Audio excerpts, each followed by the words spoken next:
Hello, everyone. Welcome to the Horror Room. I'm Travis Bruce, and today we're doing another indie horror spotlight. Today I have with us, listen, I got a whole team over here. First off, I want to introduce, he's the director. His name is Vinny Velarde. Vinny, welcome to the Horror Room. Appreciate you having me on. Thanks so much. It's a pleasure, man. And also, to the left and right, I have two producers. On the left, well, on my left, we have Pete Janik. Pete, welcome to the Horror Room. Thanks for having me. It's a pleasure, man. And then on the right, we have Rich DeCandia. Rich, welcome to the Horror Room. Thank you for having us. Much appreciated. And they have a movie that's in post-production right now that's called Trapped Inside My Sin. All right, so I'm going to start off, Vinny, I'm going to start off with you. Tell us a little bit about Trapped in My Sin. So basically, it's a film basically about a father that gets punished for committing a sin that he never took seriously. So basically, he had an affair, and he never told his wife about it. And him and his family moved to this town that ends up being cursed because a woman that lived there years ago pretty much worshipped evil and worshipped the devil and demons. And she ends up committing suicide and leaving an evil aura within the whole town. And when the family moved there, within a few days of living there, the father's like hallucinating, seeing things. He's seeing like demons. He's seeing them like within his family members. Like basically, they looked possessed to him, but they're not actually not possessed. They're just hallucinations because it's the demon punishing him through his family members. So they think that he's going nuts. So eventually, he, long story short, towards the middle of the film, he ends up attacking his son, thinking that he's a demon in the middle of the night, and his wife goes crazy and defends him, and he ends up waking up in a mental institution, and he has to figure out why this all happened. And eventually he meets with a priest and the psychiatric doctor, and the doctor introduces him to the priest because he has more hallucinations in the mental institution, and eventually he has to confess his sins and confess to his wife, or ultimately when he tries to work things out with his wife, he ends up getting actually possessed towards the end, and it proves to his family that there was a demon inside of him. And from there on, I'm not going to give away what happens at the end, but that's basically the realm of the story. Good stuff happens. Yeah. Now, Vinny, what was your inspiration for the story? And please don't tell me what personal experience. It was not a personal experience at all. I think it would just scare a lot of people in the world, because a lot of people in this world, unfortunately, are probably not very faithful, even if they say they are. Yeah. And I feel like because of the high divorce rate in the world, I'm not saying everybody cheats, but there are a lot more cheaters than we think. And I think even that aren't married and stuff, and that are just in relationships, if they go see this movie, they will, even if they don't believe in, like, they're not religious or whatever, they still get a certain type of feeling if they see the guilt inside after seeing what happens with the family and everything. Because I mean, cheating is a horrible thing. If you had it done to you, especially if you have it done to you, it's a fucking horrible fucking feeling. It's a horrible thing, and I mean, so that's something that originates with a lot of people. Right. No, it's really bad, and it's like I just feel like it's probably not going to teach everybody a lesson, but even if it doesn't teach a lesson, it's probably going to make people think twice about, is there an evil aura out there if I don't at least confess what I've done wrong in the world? Because nobody's perfect, everybody sins, but cheating is definitely one of the worst sins in the world. Exactly. Now, Pete, what made you want to sign up for this project or jump on the team?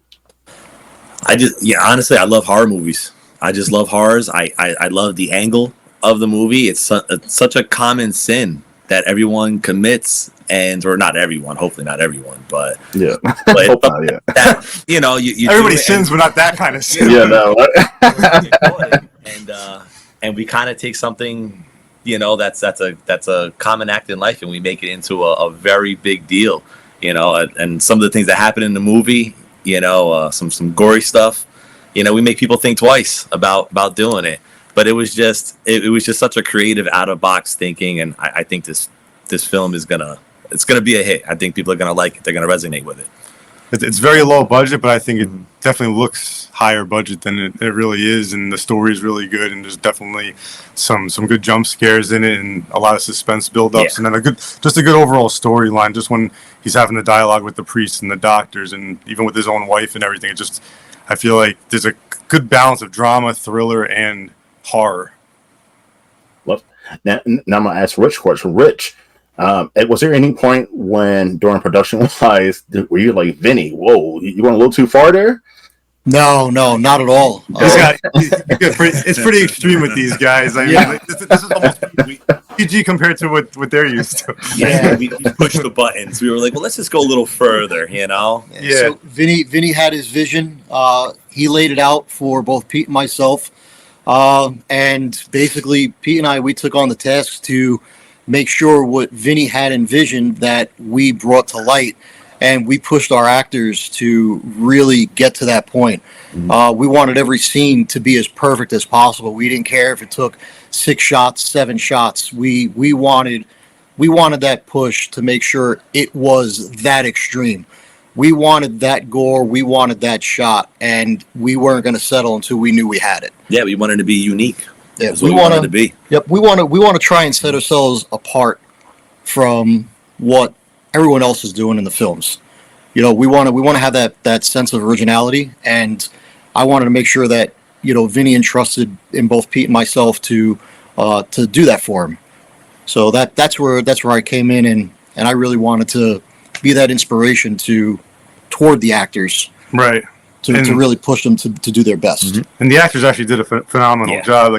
Like shockingly, like there wasn't really many an over amount of like retakes with people getting their lines wrong or not acting the way I wanted them to act. Everybody did like a phenomenal job.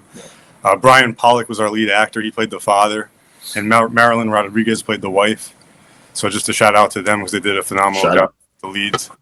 And then Connor McCracken, he's 12 years old. He played the son, and that was his first acting opportunity, and he did a phenomenal job. And Kira Elber played the sister, and she did a great job as well. So everybody just pulled their end of the rope, and like even Dan Gregory, he was the priest. He killed it as the priest. He was real raw emotion came out of him during the big scenes towards the end. Now, and this is a question for all three of you. Let me see, Pete. I'm gonna ask you first. During the pre-production and now you're in post-production, was there one thing that during this whole process you were like, "Holy crap! I didn't expect that," or that it took this amount to make a film? Yeah, I mean, listen, I think it's when we got to the end, and not again, we don't want to give away the ending. But when we got to the end, it was like, holy moly, like we made this. There were certain scenes that we did that we were able to pull off with the budget that we had. And it was an amazing process. It really was. I was blown away by the whole process, how smooth it was, how everybody came together, the actors, how they were bought into the script. Nobody was selfish. There was zero drama. It was the shooting, the locations, the buildings of the set. Everything just went so smoothly, and toward the end, it was kind of like you look back and you were just like, "Holy moly! Like we made this, and it's a good product. It's unique to any other paranormal film. It's not just like your exorcisms or, like this is a unique story, and I think everybody's gonna buy into it. I'm pretty excited for this thing to fully come out. So that has to be an awesome feeling to make a film and it be almost done. Yeah. What's crazy is I had it on like a 10 to 13 day schedule just because of how low the budget was and people's schedules and everything. We kind of balanced it out because we have our personal work schedules, and I did it on like 1 3-day weekend per month from May to August. So we actually knocked it out in basically 9 days plus a scenic day. So if we include the scenic days, it's basically 10 days of filming, but like long days. Wow. And the other thing happened, and I'm not going to give away this either, but I actually did have a small role in the film. And actually, we all had a small role in it. But nice. We'll see if people pick us out. Yeah. We're going to leave it to Yeah. That'll be good. We made our debuts. Rich, how about you? Was there anything that wowed you about the process? Actually, just by the seriousness that our lead actor, Brian Pollock, took in his role. When he wasn't nailing his scene, to see the frustration in the man's face, to really nail his scenes, and the way we were pushing him as well as the other actors, that really, it felt toward the end, it really felt how real it was becoming, that this film was really coming together more into light than what we thought it was going to, like how real it was becoming. Like the reality of it was really setting in, come those times, and the excitement of putting this all together was unreal. Like it was like almost like, I don't know, almost like as if it was a dream or something, but then, the end when, we tried doing our little rap, we had like a little rap party toward the end, and all of a sudden you see all the weight come off everybody's shoulders. It was like, yeah, this happened. Yeah, like we did. This part of the stress is done. Yeah, we did. Until post production began, and then the rest. That's what I'm praising the time. Oh, you brother. I've been editing. I was like editing a rough of each weekend that we've been filming. So like as we've been going, I was editing whatever we shot that weekend, a rough cut of it. This way, by the time we were done in August, like I wasn't overwhelmed with having to start from scratch. I was able to kind of fine tune and connect all the scenes together, and then like really fine tune everything, and then send it out for all the different needs that like the special effects and the audio and all of that. Because that's the hard part. Post production is the hard part. So that's when you gotta put the pieces together and make it into that final and make it feature. Like believable and build the emotions for the audience. And this is definitely the big part here. So what's one thing that, at the end, did everyone say to themselves, holy shit, I would never ever want to do that. That's one thing, mistake or whatever, that I would never want to do on the next project. Man, I don't know. I mean, everything just went so smooth. I mean, that's a tough I think we got question. spoiled on this one. I wouldn't think we. And I'm not gonna say like no, nothing's perfect. There was definitely some hurdles along the way. Like for example, on the opening day, we got audio equipment mailed to us, and I assumed that all the mic was in it, everything was in it. We get the shell, we get the cable. I open up the box, and there's no mic inside the boom shell. So I had to send one of the PAs with money about an hour away to go to the audio shop to pick up to rent out a microphone for this boom. And we just used that for that weekend, and then we returned the rental, and then they sent me a free shipment with the actual mic this time around, and then the rest of the film shoot we were able to use that mic. So I guess going forward, anytime I purchase something, I'm going to make sure I open everything and look at it inside out before I can assume that everything is there. Equipment check. We'll do a checklist. Equipment check, yes. because I've only been on one set before, and like shit happens. I mean, like small things happen, this and that, and you have to, as a filmmaker, you have to be able to navigate and go to your plan B. But I mean, it sounds like everything went perfect for you. Close to it as possible. Close to perfect. Close as possible. Considering Close as possible. Feature low budget, yeah, it was pretty close to perfect. I mean, there was a couple other little adjustments we had to make after the first month. Like our workflow was a little slow in the beginning, and then I kind of switched it up a little bit where I would have, because I had a couple different camera guys on this project. So I would do one scene, like we're doing an outdoor scene, I would have the outdoor scene getting done while they're setting up the lighting for the indoor scene. This way we could just jump right to that scene after. Where the first weekend when we were feeling it out, we were just focusing on one thing, building that scene, the lighting, doing the one at a time, and it was taking a lot longer than I think once we got rolling with setting up one scene while we're doing another. Now, right now, so you guys are getting to the point where you're almost at the finish line. The one thing I always ask indie filmmakers, because right now the market is kind of oversaturated when it comes to indie horror. What is one thing that you guys are planning on to do to stand out? So you mean like if within the film, how that film will stand out? Marketing wise and so forth. What are some things that you think that you can do to help yourself stand out, and also help other new filmmakers who don't know? Yeah, that's a good question. I mean, the good news is, fortunately, my dad's cousin's daughter went viral on TikTok for this Chick-fil-A video that went viral, and she's known as the Chick-fil-A girl. And she actually has a small role in our film, and has a lot of followers and stuff. So she was going to help promote once our trailer's ready. She was going to help promote the film, the trailer, the poster, and all that stuff. And then I spoke to like 10 different companies that want to take a look at the film as a private screening to see if they want to work out a distribution deal to get it on a streaming platform. So I'm sure there's going to be marketing costs involved with that if I'm able to get them to help market it, depending on which company I end up working out a deal with. This is also a learning process for us too, with the whole distribution aspect and getting it up on streaming and doing a big premiere and everything, because we want to do like a theater premiere with friends and family and everything and see kind of where it goes from there as well. I know the Smod Castle down in Atlantic Highlands, where Kevin Smith's movie theater that he has down there in New Jersey, he they open up for feature film premieres, but it's like a certain like cost for the package where like they have different theater sizes, and the bigger theater you have, the more expensive it is, but they also include promoting it and helping like with that aspect, and then doing it like a little interview at the end as well.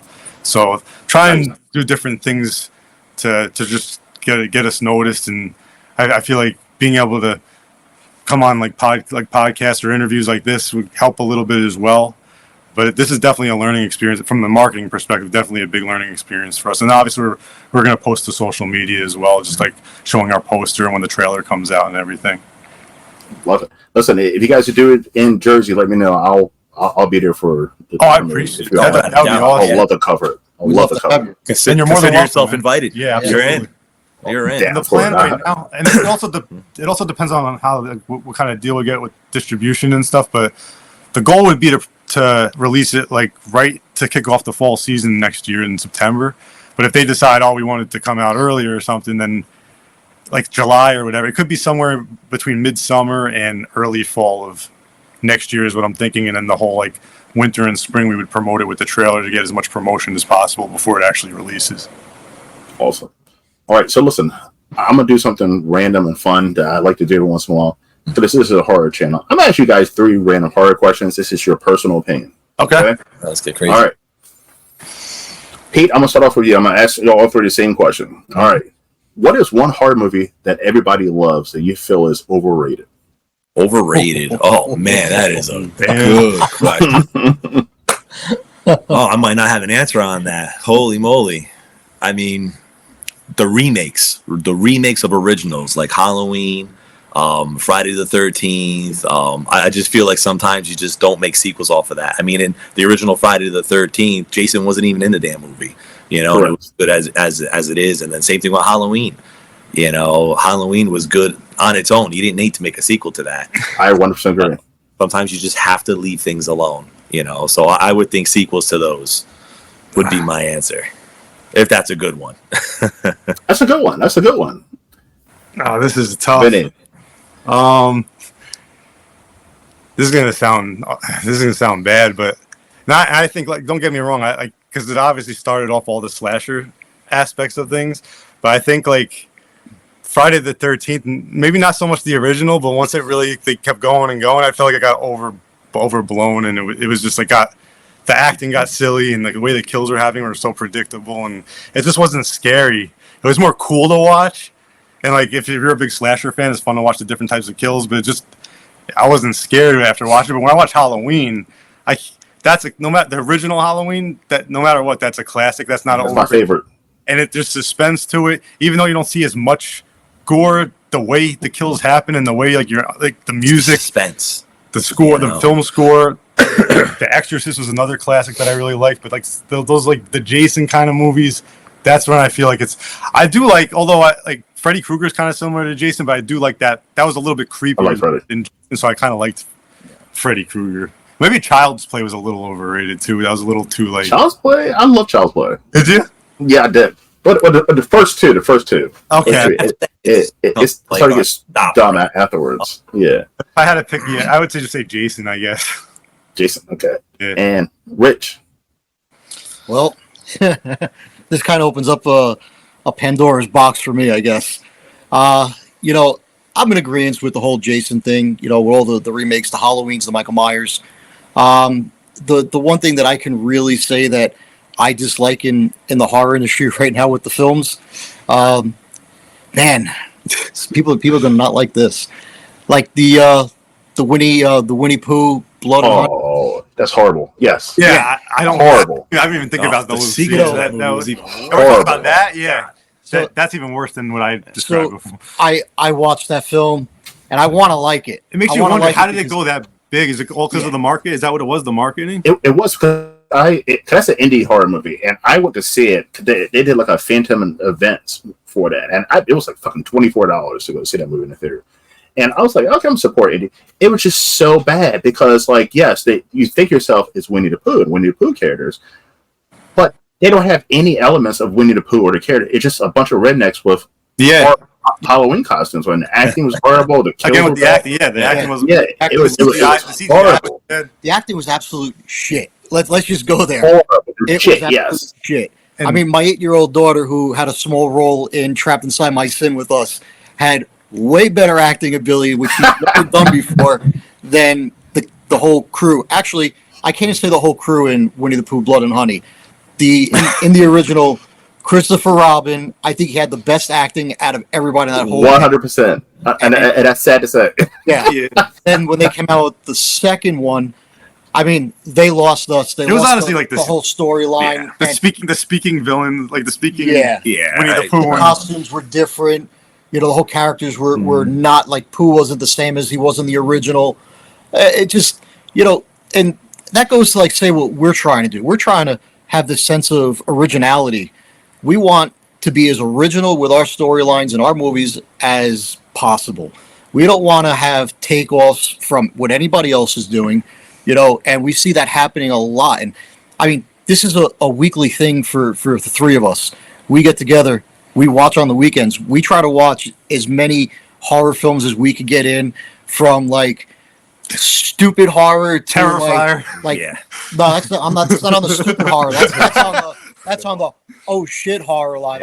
Like that's phenomenal film work. Yeah, I wasn't talking about it stupid, but that's one of the ones that we usually Well, I just want to watch as part of clear that one up. But you know, some of these other films that we watch, and it's just like, actually, what was the one that we were watching? The one where the guy's got like the scuba mask on. It's so horrible. I can't even remember the name of the film. Violent. Oh, In Violent Nature. Night. That was so Okay. bad. It was so So, bad. If, I'll just if tell you, people I were was telling me gonna that movie ask was about good, that. First Jason, 5 minutes of the film, I got up and no shit. Well, it just stays on I one walked shot out for, of the like, room. I couldn't 2 take it minutes no more. straight.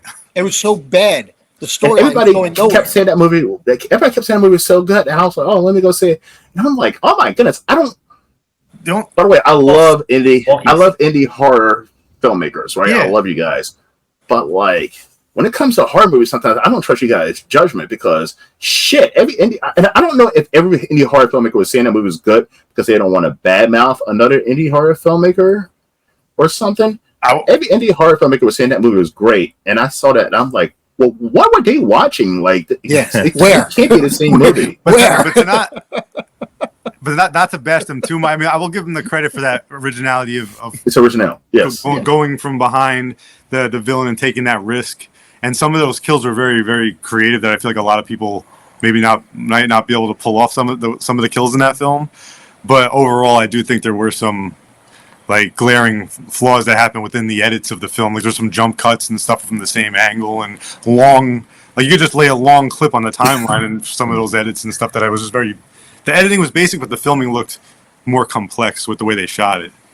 It should have been a short film. That's why I keep saying it should have been a short film. Like it should have been a 25-minute film. And No, I guess what a lot of people. Yeah.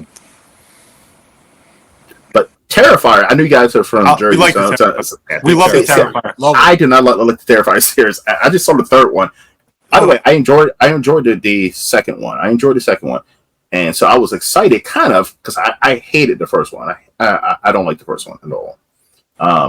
So that's my overrated movie. Really? But yeah, so I was excited to see the new one because I saw the ratings and everybody was telling me great. I wasn't a fan. Where do I you like rank the that second one? one. Where do you rank that one out of the three? Okay, so part 2 I think is the best. And then I would say part 3 is in second place and part 1 is still in last place. Wow. Oh, wow. See, I'm the opposite. I love the first one. Yeah. I thought the first one is what enabled the second and third to be made, but I think when they made the second one, I think you lost that shock of gore, because when you're watching the first one, you're not expecting, spoiler, anyone watching, you're not expecting the main character to die halfway through the scene or through the movie.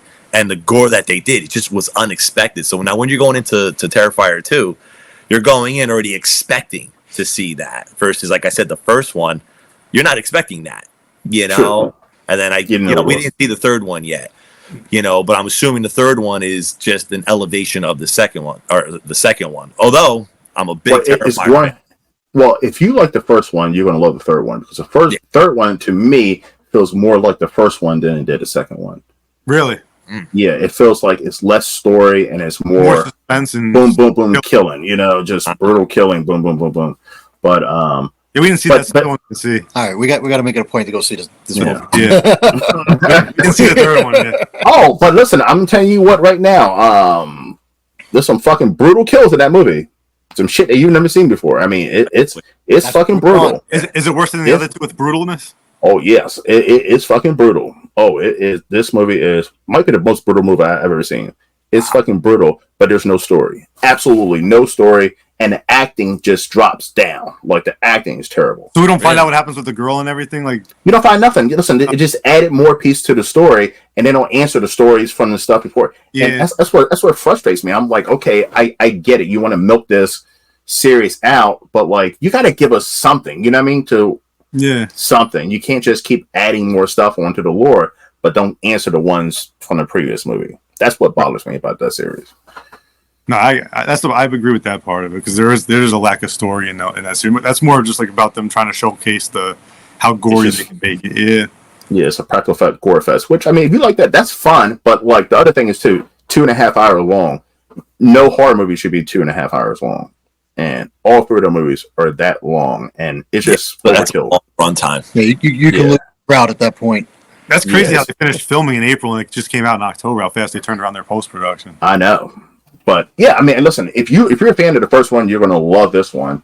And if you love gore, I mean, listen, this is the goriest movie I've seen. So, I've seen gory movies. Nice. So it's on the top of the gore list then. Yes, it's. Out of the three, yes, it's definitely the goriest. But I feel like it's less story than the second one. They took away the whole narrative. Like, I mean, I kind of like the story between the brother and the sister, and what is this weapon and their dad, and this and that. And like, I was hoping that they would answer some of those questions, and I left more confused than I was before I went into the movie. Yeah, I'm like, what the fuck? All right. The second question: which horror movie series do you wish they would stop making the movies? I mean, just cancel it, be done. It could be just because the original is so good, or at this point they're just milking the cow. Which horror movie series do you wish they would just put a pause on for a while? That'd be the Halloween. I think that's the Halloween movie. I think they should have just stopped at the first one. When they tried to make the sequel from the second one, the recent ones they made, I was just like, what are we doing here? Why are we trying to recreate something that doesn't need to be recreated? The first one was just good in itself, and it goes back to my answer before with the other ones. That was the same thing with Friday the 13th. You didn't need to make a sequel to all those things. You could have just stopped. You could have even stopped after the second one. But I just think it's the Halloween series. You can't keep recreating something that doesn't need to be recreated, especially when they did Halloween Resurrection, and it's just, what are we doing here? And the Rob Zombie ones were bad. I mean, yeah. For me, I feel like they've just done way too many Texas Chainsaw movies.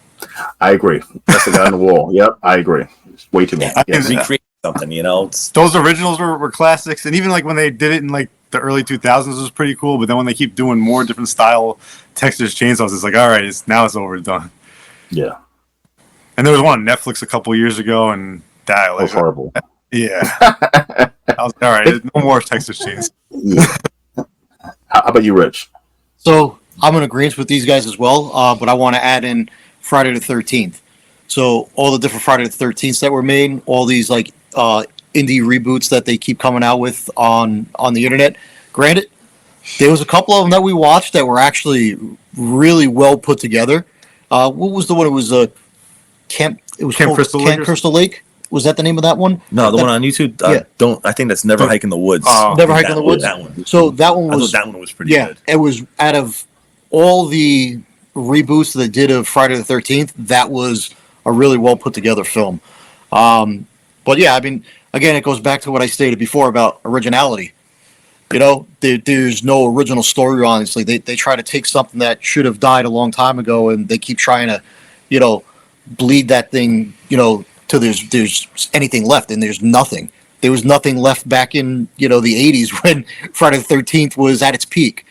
You know, and they should have let it be. I mean, the first Friday the 13th should have made you scared to go camping in the first place. You know, anything after that, it's like, you know, all right, well, you're getting into more and more horrible acting. Yep. The only cool thing about the Friday the 13th series as it progressed, Jason became a bit more of a bigger enhanced monster. Mm-hmm. You know, More that- vicious. More Yeah. vicious. His kills got more brutal, which was really cool to see. It's just, I just disliked how the storyline was getting dragged out. Yeah. You know, it's just like let legends just be and just let them go, and just put a cap on it. That's it. I agree. Now, this is the final question. So this is a group question. When it comes to Trapped Inside My Sin, if you had $25,000 more on your budget, what's Right. one thing that you would have added into the movie? More gore. Definitely, yeah. More gore. Definitely more gore. Better production sets. I think, yeah, there's like one more production set I think we could have gotten higher quality with. And pretty much, yeah, I think those are like the two main things. I mean, I probably could have done more, like, maybe not CGI, but some kind of effect on certain scenes instead of using too much. I mean, practical is really good. I'm glad we used practical effects, but we could have done a little bit more special effects, I think. But I don't think what we did took away from like what we could have done with more with special effects wise. But those are like the three main things I feel like we could have added to it. Yeah. Oh, you know what? You know what we could have done? Like a more experienced makeup artist, because That's- we kind of did makeup artists by committee. They were all very good, but we could have done a more experienced, like just somebody that specializes in just doing Yeah, makeup. with the makeup for the prosthetics and everything that we had utilized for sure. Yeah. I mean, but the makeup artists that we had, they did absolutely the best that they had the capabilities of doing, and you know, we And I definitely thought, yeah, it came out Yeah, a I lot thought they better. did a great we job. definitely Considering- commend them for You know? the work that they did. That was the because- wild card in this film, and I feel Yeah. like we accomplished that, and I was like, that took a huge weight off the shoulders. That was the one piece I was a little bit concerned about. Yeah, there was a lot of cut scenes, back to, you know, regluing, touch ups here, touch ups there. But But you it know, worked though. I thought it worked. You and know, it was it was you know, good. it was a learning curve also. You know, it was a learning curve, and we know for what we do next to what we need to do basically to better that. And but again, you know, our crew, they knocked it out. We think they did a phenomenal job, and we're damn proud of, you know, the whole cast and crew. Nice. That's a great answer, because a lot of filmmakers say, "Oh, I would have hired Danny Trejo to speed in the movie for like 15 minutes." And I get it. That's cool and everything, but does that add to the actual film? You know what I mean? To have Danny Trejo make a 15-minute cameo in the movie. Yeah, I loved all the actors that we had. I mean, they just grinded, and you know, they were Yeah. just bought in from day one. You know, so with that extra money, I would have went to just better production sets. You know, stuff to make our lives easier. Yeah, Yeah. You know? 100%. But as far as actors and stuff, because sometimes we just had to get Yeah, really but- creative to make certain things happen Yeah. on certain Yeah. scenes. but I think that's what's going to make the shot so good too, man. Yeah. You know, like I wish the movie can come out today. This way everyone can see it. You know? Did you guys do any crowdfunding or anything, or no? No crowdfunding. Basically, I worked a third job just to be able to help raise money for it, and then these guys helped chip in some money, and Sweet. and then this film festival out in Pinewood Studios, they run like a liftoff film festival, like around like different countries and stuff, and they had like a different awards, like a audience choice awards, judges awards, and they like ranked a bunch of different films from like my short films I've done in the past, and a couple of my short films won some big awards from that festival, and like we came in like top 8 out of like a couple hundred films from like the Audience Choice Awards and stuff. And part of the reward for that was I got to like have some podcast interviews with their like some of their content producers over there, and they connected me with Joshua Caldwell, who directed Mending the Line, which was out on Netflix recently, and I got to speak to him and pick his brain, and he connected me with the different companies that I could reach out to as far as distribution and for like marketing and stuff like that. Just gave me some advice and gave me some companies to talk to. So they kind of rewarded me with some opportunities to talk to like some higher end people that can give me advice and some access to different opportunities for when I make my first feature film. That's pretty badass. Now, one last question. Is that something, I mean, so for your next project, Yeah. when it comes to the budget wise, because I see a lot of people doing crowdfunding, but but I don't see a lot of people making money off crowdfunding. It's I think hard. that's- It's I very think hard. that's something that's dead now. I almost feel like you have to be marketed well from a first film almost and have everybody kind Yeah. of know about you. And then once you're like, your film's going big and everybody knows about it, when you crowdfund for the next one, now everybody knows who you are and saw your film for the first time. Like, oh, I trust these guys. These guys got it done the last time. Everybody loves their work. Mhm. Let's help out. I feel like that's when you can get more money out of crowdfunding. I feel like the first time around, a lot of it's like friends, family, and then connections through social media. And then there's got to be some kind of algorithm I feel like you have to hit to really Yeah. get a certain number. I feel like there's a whole like, not scientific, but there's some kind of level of science to the whole algorithm aspect of it. I agree. All right, listen. All right, guys, where can everyone find you? So you can find me at Vinny Velarde on Instagram or Vinny Velarde on Facebook. Those are the two social media accounts that I use the most. And I have a Vinny Velarde. If you just type in Vinny, Vilardi, Vinny as Vinny on YouTube, they can see my short films that I have up there and different projects that I've worked on. You guys. Yeah, right through you. Yeah. Yeah. They Yeah. All find right. you, they find I'm us. on Instagram. You can find me at Richie Boombats.